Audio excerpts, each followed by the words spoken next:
The untamed beauty of Asheville, North Carolina. Hidden in America's oldest mountains lies a secret.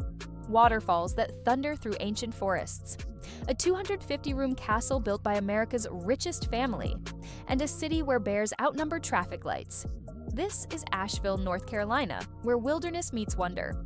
In the next 25 minutes, you'll discover why this mountain paradise is unlike anywhere else on Earth.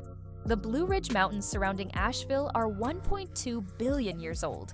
They're older than the Rockies, older than the Alps, and among the oldest mountains on the planet. The Cherokee people called this region Shakanaj, meaning place of the blue smoke.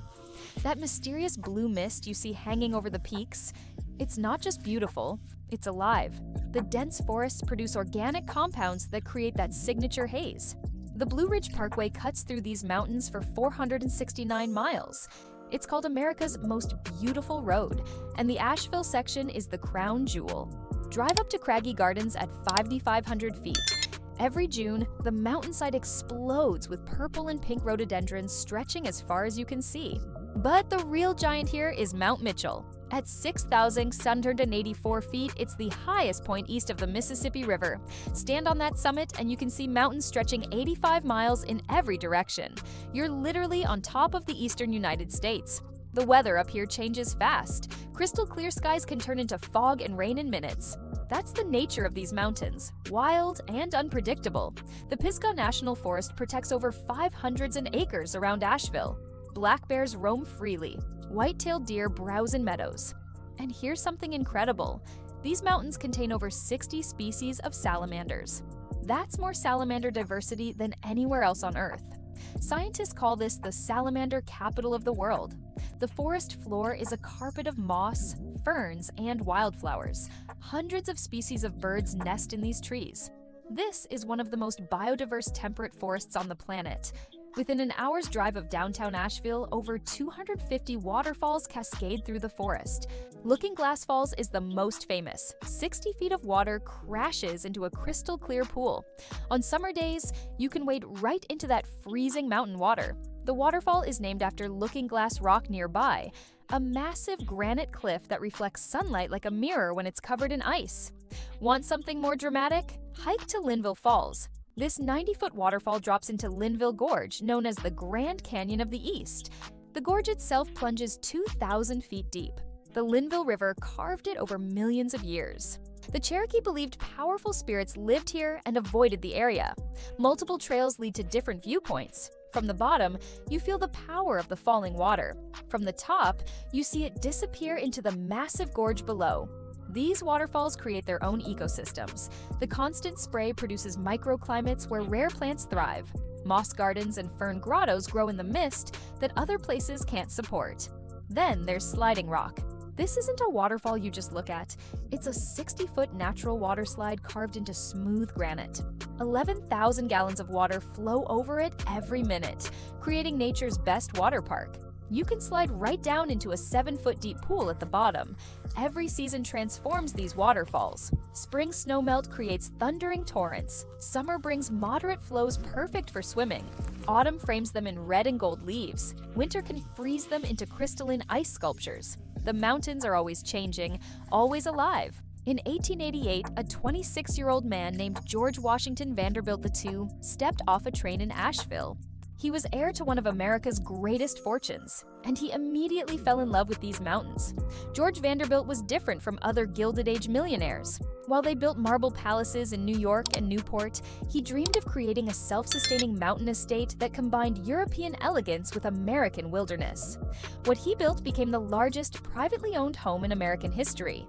The Biltmore Estate is a 250-room French Renaissance chateau.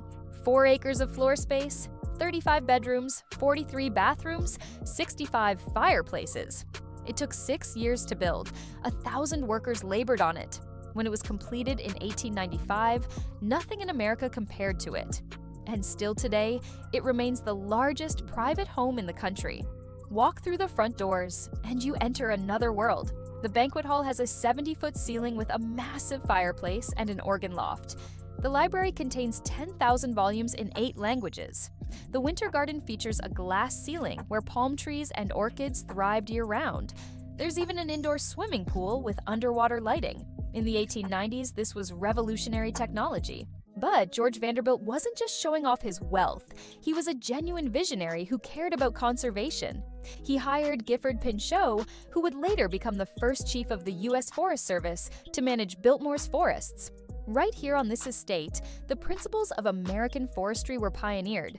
The original estate covered 125,000 acres. That's the size of a small country. Vanderbilt practiced sustainable forestry, proving forests could be harvested responsibly while staying healthy. When he later sold 86,000 acres to the federal government, it became the foundation of Pisgah National Forest. The same forest visitors hike through today.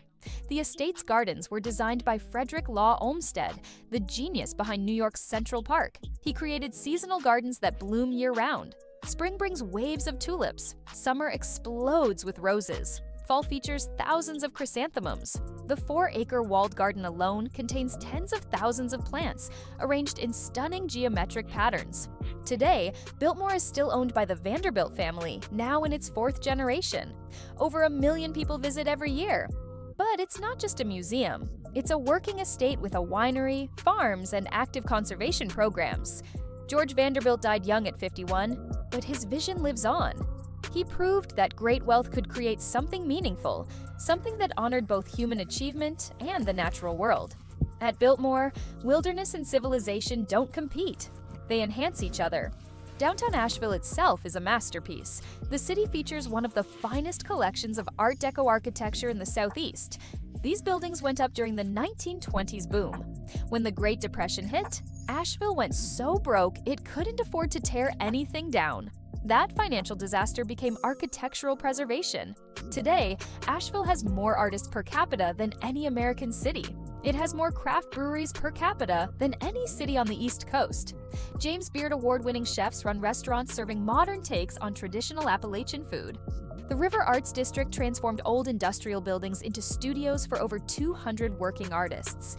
You can watch painters, sculptors, glassblowers, and jewelers creating their work in real time. Art here isn't behind glass in a museum. It's alive and being made right in front of you. On any given evening, drum circles gather in public spaces. Street musicians play on corners. Gallery openings draw crowds. The creative energy is palpable. This isn't despite the wilderness surrounding the city. It's because of it. The mountains inspire creativity. They provide perspective. They remind people they're part of something larger. As the sun sets over the Blue Ridge Mountains, that blue smoke thickens in the valleys. Lights glow in Biltmore's windows, just like they did when George Vanderbilt first opened his mountain retreat over a century ago. Asheville exists at a perfect intersection between wilderness and civilization, between preservation and progress, between ancient mountains and modern creativity. These mountains are 1.2 billion years old. The waterfalls have been falling for millions of years. The forests have been growing, dying, and regrowing in endless cycles since long before humans arrived. The Cherokee people lived here for thousands of years before European settlers. George Vanderbilt built his legacy here just over a century ago. Today, over 1 million visitors come each year to experience what they all understood. Some places are just special. Some places change how you see the world. Some places remind you what actually matters. Walk through a forest where salamanders outnumber people. Stand under a waterfall that's been falling since before your ancestors were born. Look out from a mountain peak at a view that stretches beyond the horizon. Then step into a 250-room castle built by a man who understood that preserving nature and celebrating human achievement aren't opposites. They're partners. Asheville is where black bears and James Beard chefs coexist, where you can hike 10 miles through wilderness in the morning and see world-class art in the afternoon, where ancient mountains meet cutting-edge creativity. The mountains don't care about human timelines. They'll be here long after we're gone. But while we're here, places like Asheville let us be part of the story, part of the wilderness, part of something bigger than ourselves. This is Asheville, North Carolina, where nature writes the story and we're all lucky enough to be reading it.